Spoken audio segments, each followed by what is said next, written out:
Hi all, இன்றைக்கி ஸ்பைசியான chicken key roast எப்படி செய்யுதுன்னு பார்க்கலாமா? வாங்க. இது வந்து இட்லி, தோசை, சப்பாத்தி, பரோட்டா எல்லாத்துக்குமே சூப்பராக இருக்கும். ஒரு வாட்டி ட்ரை பண்ணி பார்க்கலாம். இதுக்கு தேவையான இன்க்ரீடியன்ஸ் எல்லாமே நான் டிஸ்கிரிப்ஷனில் பின் பண்ணுறேன், செக் பண்ணிக்கோங்க.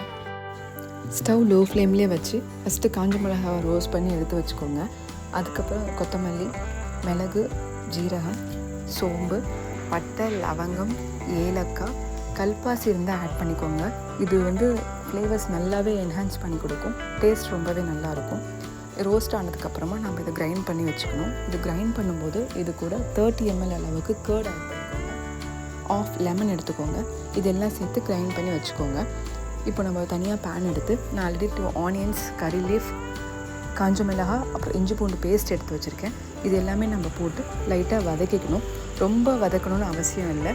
சும்மா ஆனியனோட கலர் வந்து லைட்டாகவே மாறினாவே போதும். ரொம்ப வதக்க வேண்டாம். நம்ம கிரைண்ட் பண்ணி வச்சுருக்கோம் இல்லையா மசாலா, அதுக்கப்புறம் இது கூட ஆட் பண்ணிக்கோங்க.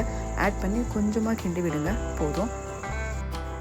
இதில் நம்ம வாஷ் பண்ணி வச்சுருக்க 1/2 kg சிக்கனை ஆட் பண்ணிக்கலாம்.